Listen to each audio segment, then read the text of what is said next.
since we're all created in the image of God, this is a beautiful belief of Jews. That is such a gift. We, however bad we feel about ourselves or other people, there's the energy, divine energy in them.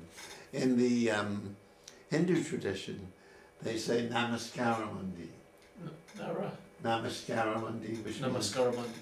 which means I salute the God in you. Huh. Because it's all for the... It's a respect. It's a respect. It's really feeling it. Yeah. I mean, yoga is the basic aim of yoga. Yoga means yoke. Is to unite our nature, you were saying something like this, with this unknown divine nature. And so yogas do it by being so flexible that energy can just flow through. And so the mantra is, Atman is Brahman.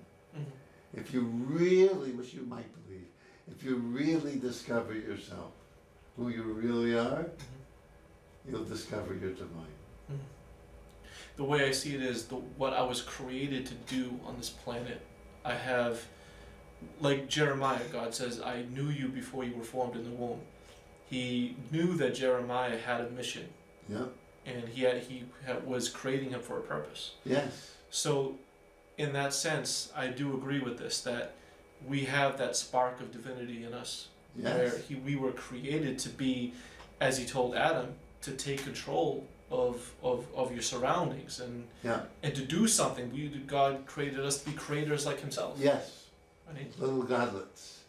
We're all little godlets. This little light of mine, I'm going to let it shine. Well, should we look at some of the passages? Sure. You've picked some out. Yeah. This is from World's Religions. We'll be doing this next week. We'll have a break because we're going to have someone who's taking people out to heal them on nature trips. But we'll be back in 2 weeks to talk more about Judaism.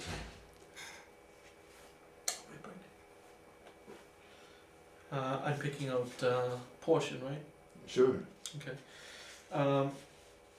Now there are a lot of good things in this book. I mean, just the flow of this book is all. It seems to be focused on how the Jewish people were, throughout history and among the peoples of the nations. How did they stand out through practice, through theology, through all this thing. But the central one that I looked at was. And the thing that I was curious about was the message of the prophets, in that the prophets, different prophets had different messages to the people at different times. Some were more positive, some was like a mix of doom and gloom and positivity of like, okay, you're going off to Babylon, but I'm gonna bring you back. So there was always that dual message. But the thing that we're talking about is like a God that's sort of like the humanity he created, I think could be reflected in Isaiah 53. When it says, surely he has borne our infirmities, he carried our diseases, and yet we accounted him stricken, struck down by God and afflicted. But he was wounded for our transgressions, crushed for iniquities. Upon him he was the punishment that made us whole, and by his bruises we are healed. All we like sheep have gone astray, and have we all turned to our own way, and the Lord had laid on him the iniquity of us all. Ouch. Yeah. They're beautiful too. Yeah. It's very it's filled with humanity. It's divinity and humanity. There's a Jewish belief, you might not have heard of this, called just men. There were supposedly 36 just men who take more than their fair share of suffering, so the rest of us can survive. Yeah. And that helped me at certain times in my life when it was so painful. I said, okay, maybe I'm like one of the just men. So that's similar to Isaiah, but it would be 36 and not just one person. Yeah. But it's a pattern. It shows a pattern of connectivity between the divine and humanity, where it's not all, but it's not all one, but both. I mean, Martin Luther King talked about redemptive suffering, Hmm. and he certainly And he did. experienced it. Yeah. You take on yourself the suffering of going to jail, Hmm. of getting killed, in order to help people be free. Hmm. Gandhi did some of this. Thoreau. They had a mission. Yes, and you have to pay. Mm. Jeez. They did. They So did. nice. So nice to talk about it in the station, but we might be going through this, we will see. Side note about Gandhi, he said something interesting. He said, I don't know if I'm getting this correct, but he said something like, I like the Christians' God, but I don't like the Christians. Something like that. They asked him what he thought of Christianity, and he said, it sounds like a great idea, I hope they try it sometime. It's good in theory, right? Yeah. Yeah.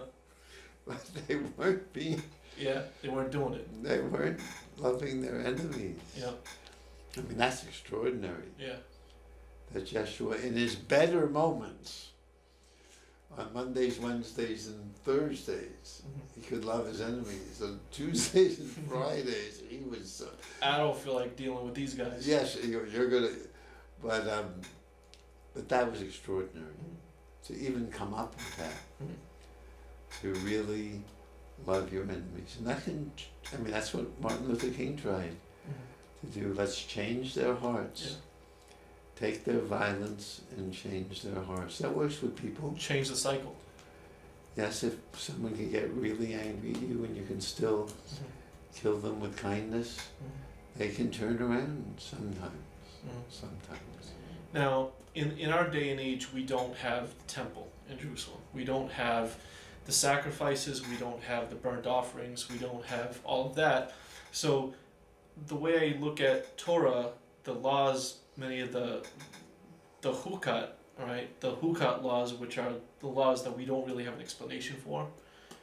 We have the mishpatim, the various laws that we have.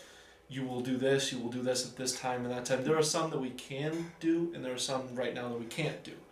And there are actually been some rabbis throughout the centuries that have tried to count how much we can do without a temple. Something about around 300, but and 300 that we can't do. Let's say let's split it in half, right? But some of those laws, I think Yeshua says, I'm going to get to the spirit of what the Torah was really trying to say. And many of the Pharisees was like, we got Greeks to fight over here. I don't have time for all this peace, rah-rah stuff. I don't have the time for all the kumbaya stuff. We got to fight Greeks. We got to stay pure and holy. We've got to be... Or it was Kodesh. more Romans at Jesus' time. Right, Romans, Caesarea, all that area. Yeah. They were very taken over. But as far as like the Hellenistic philosophy that was going around, and the Hasmoneans were fighting against that, and they wanted to come back to Judaism. And that was a beautiful idea, but it got out of hand. And I think Yeshua was really trying to bring it back to its essence, and says, here's what the God of Abraham, Isaac, and Jacob was trying to do. Be kind to your neighbors. Because you came out of Egypt, treat them like you came out of Egypt. Your neighbors as yourself. Yeah. Right? That was in Leviticus. Love your neighbor. 19, yeah. I tried to live that way, and it really did me in. And when I went to Israel, because it begins, love your neighbor as you love yourself. So you begin with your neighbor. Right. So I wasn't grounded in me. Mm-hmm.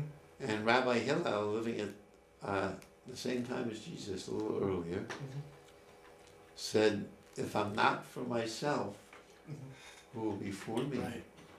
If I'm only for myself, what am I for? And if not now, when? Mm-hmm. And that was such a gift to me, Yeah. to begin with me. And then if I could love me, which only took about 50 years to begin for, then I can begin to, out of this loving heart, I can begin to spread loving energy to you. Mm. But if I begin with you, try to love you, oh, is that? It's difficult. Messed me up. I'm not using cursing words on the show, but oh, was that a gift? I learned in Israel, you might like this, serve God with the evil impulse. When I was a Christian in my 20s, University of Chicago, I came to Judaism by going to Israel because I was, like yourself, very attracted to this Jewish boy on the cross. And I thought, oh my, if he can overcome suffering, so can I. And I used to go every day feeling so much pain to Mass at the University of Chicago. And I felt that my pain, my tears, my anguish at Mass was the sign of a good being, a good man. Whereas if I did it with my friends, they would think, what's wrong with you? So the Christianity was very, very healing for me. But I tried to keep down jealousy, lust, rage, or some of the other delicious deadly sins. Do you know them, Joe? Sloth. Oh yeah. Yeah, that's one. That's one. Oh, nice. There's three more. Wrath, sloth, gluttony. Oh, gluttony. Yeah. Oh, yes. What else? We have maybe 5. Oh man. Well, that's enough. Yeah, we get the gist. Well, there's 2 other very nice ones. Anger, lust, jealousy, or envy. Yeah, envy, and covetousness. Well, that would be a commandment. That would be a. I'm not sure that's a deadly sin. Lust is a deadly sin. Wanting things. Yeah. Now, in Israel, I learned all of these energies can be used for good. I mean, when I loved my wife, my beloved first wife, we'd say, okay, no holds barred, we can do anything we want. And that was very nice because there was love. It's within the bounds of the relationship. Yes. Yeah. So I was using lust well. Or gluttony, not alone, but a feast. I love eating a lot of feasts. So anger's a little tricky, but you can kill with kindness. So I can do that. I'm still learning with those. And envy, all of us have it, but it could spur you on. If I'm jealous of your IT abilities, maybe I'll learn a little more. I'll show you, Joe. So you're using the jealousy so that you can do something your own. So that was so helpful rather than to press it down and pretend it didn't exist. Right. Oh, was that hard? That makes sense. It does. And I got a similar enlightenment this week, and I told you earlier, about an hour ago. And this was really helpful as I was thinking about some of the passages in this book, The World's Religions, talking about suffering. Pride is a funny thing. Like you could. Oh, that's one of the others. Pride. Oh. There it is. Oh. Pride is a funny thing, and some people suffer so much in life that they're almost proud of their suffering. They don't know how to live without being miserable in some way. Right? Yeah, I've slowly gotten out of that, I think. I hope. I have realized that I've gotten far too used to struggling that I don't know how to live a joyous life. Yes. Right? Just putting myself on the mercy of God and putting myself on the kindness of God and showing that kindness as well. As Yeshua said, love others as I have loved you. Yes. So with that, it comes at an ease. Following the mitzvot and doing the mitzvot come at an ease when you see that spirit of things. Right, and I love what you said, feeling the kindness of God. When I didn't feel any kindness, I said, I need... And eventually, I think this spirit we call God will reveal to us that we have kindness. It doesn't just belong.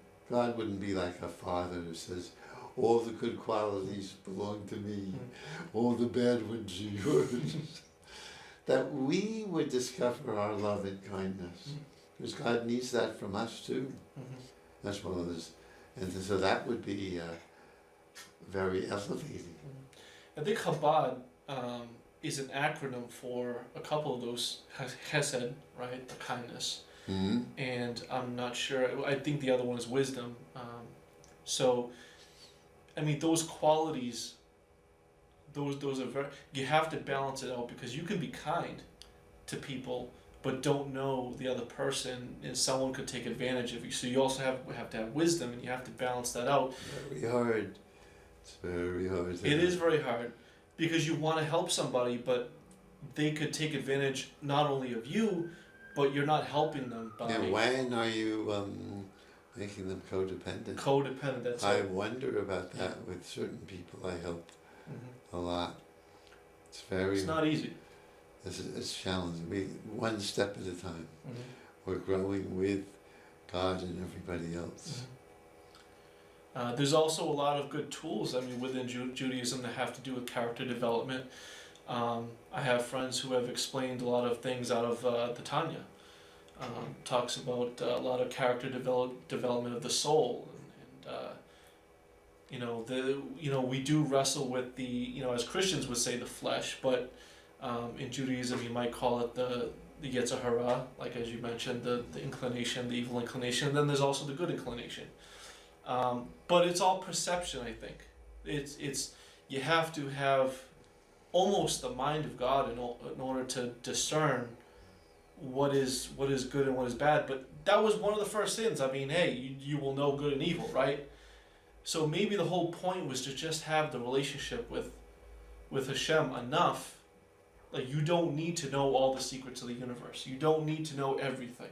You just need to know, here's what He wants you to do. Well, yes, that's beautiful.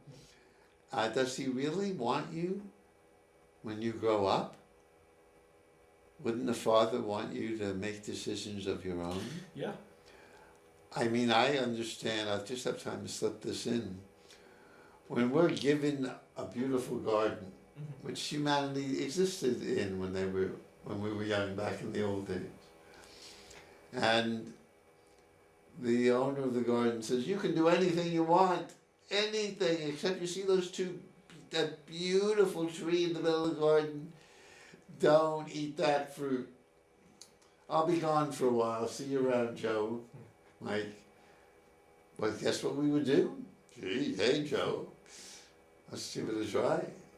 So we would, and I, in my own mind, am certain the owner of the garden, or God, wanted us to disobey, because that's the only way you can grow. If you just do what you're told, you're a robot.